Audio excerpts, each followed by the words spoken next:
Hey friends, it is Friendsgiving Eve in my house. Tomorrow will be my 8th annual Friendsgiving.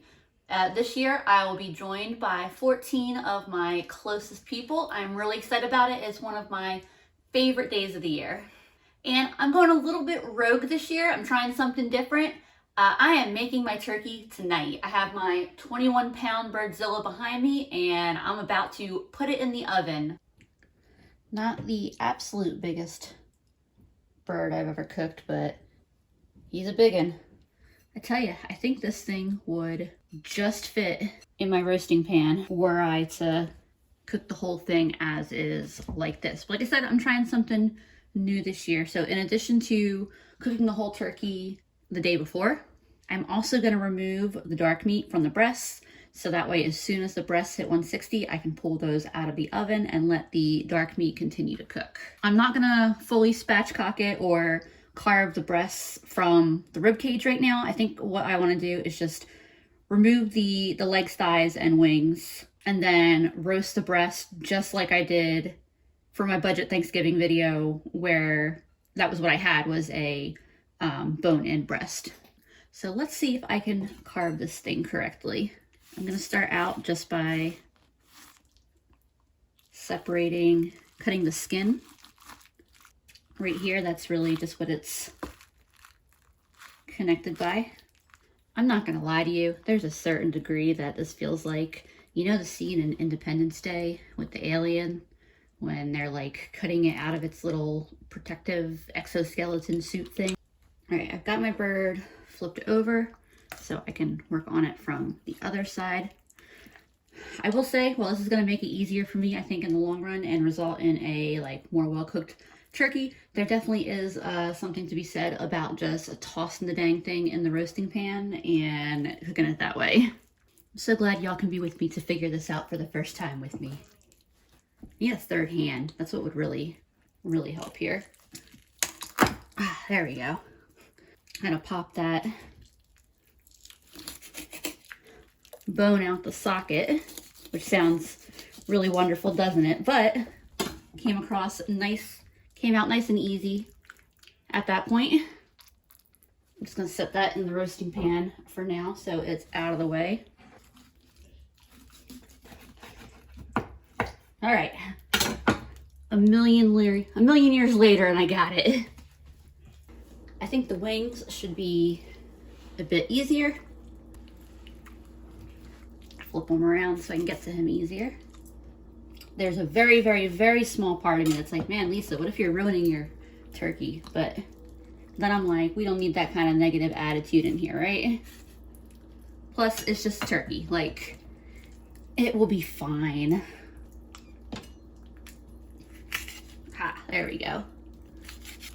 Finding the joints is a little tricky if you haven't done it before, but this is not bad. There we go. You know, it's the cartilage I keep getting hung up on and scared by. I think I got a little bit of the breast there. I cut, yeah, I got this little chunk here that I shouldn't have cut, but that's okay, I'm learning. And then one more wing to go. And I'll season this thing, get it in the oven, and then I have to do so much wiping down on my counters.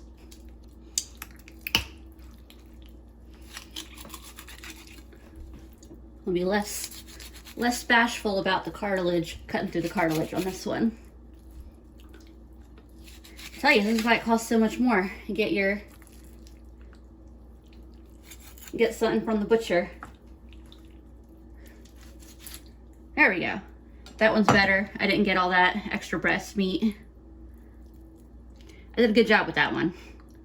Whee! All right, now I need to figure out how I'm gonna arrange all this stuff in my roasting pan. I think this is how I decided I'm gonna roast it. Like I said, it's a pretty big roasting pan, but it's also a really big turkey. When the breast is done, I can pull that out and I can reposition the legs, and if the wings still need to stay in for a little bit longer, and then they can cook longer. But I'm just gonna get some salt on everything, some pepper. With all the pieces separate, I could get a good layer of seasoning on both sides, but I'm just gonna stick to doing it like this. some Italian seasoning. And I think that's what I'm gonna stick with for this one. I also have a meat thermometer in there so I can keep an eye on the temperature. Skillet is in the oven, and my meat thermometer is set to, so ignore the fact that it says pork on my thermometer. What's important is that it will beep when that breast hits 160. Here's where we're at on the turkey so far.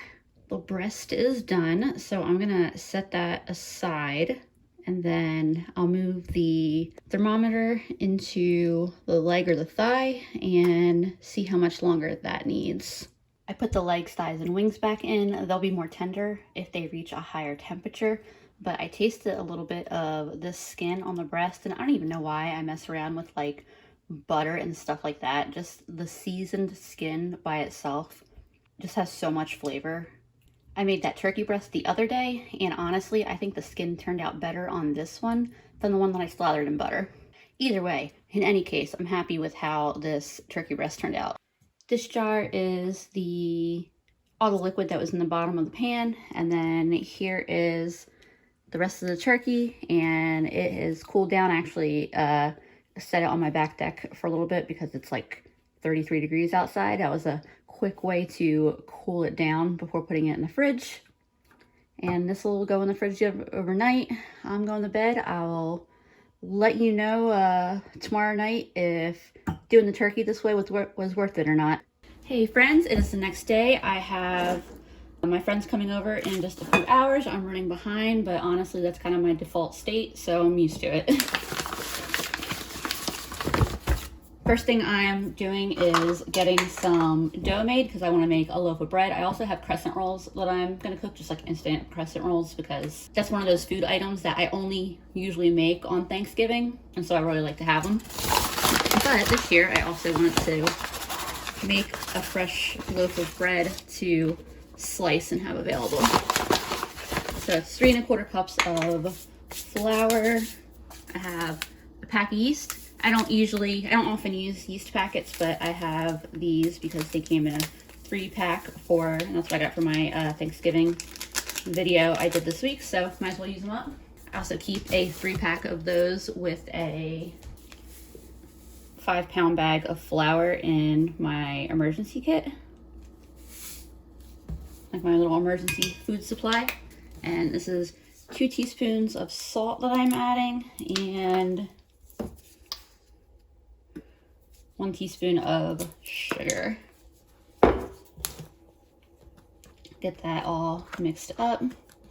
Y'all, I just stubbed my toe on a can of sweet potatoes. I'm the one who left it on the floor because I pulled it out of a lower cabinet. I was gonna do sweet potato casserole with fresh sweet potatoes because I never made one with fresh sweet potatoes.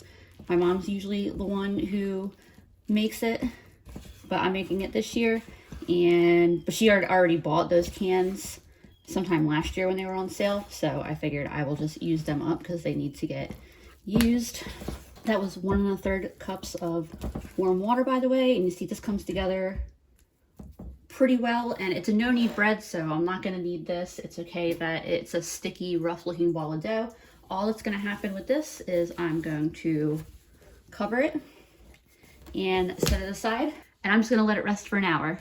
Next on my agenda is I have got to get my stock going. So here is the turkey from my fridge. And when I heat this up later, I'm going to heat it up right in this pan. Probably. I may do a sheet pan. I don't know. We'll see. That's yet to be determined. I do know I need to start my stock though. And for that, I need to get these breasts off of the rib cage and all of these bones that are going to make my stock really delicious. Tell you, it is much easier to carb this when it is cold. I'm not too worried if I do this perfect.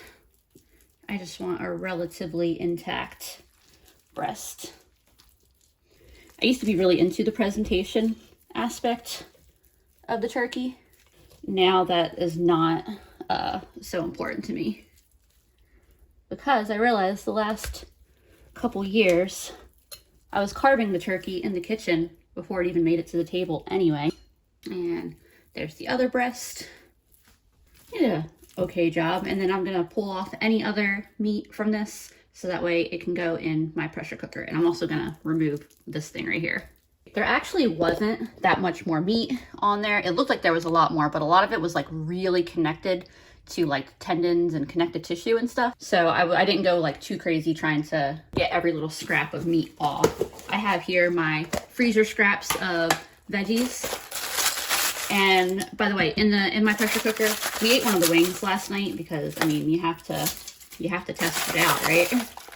So we ate one of the wings. I think all this is gonna go in here. First time I've completely emptied this container in a while. It's pieces of celery, onion, carrot, garlic skins. So I have the bones from the breast in there, those wing bones, and then the neck. And that will be plenty. It's already looking really, really full in here. And that way I can heat those, I can heat the legs and the other wing up with everything and have them out. I know Andrew specifically wants a turkey leg. I don't have to worry about like carving any of that off the bone right now. I probably do the thighs later once it's cooked, but I'll leave Andrew the leg.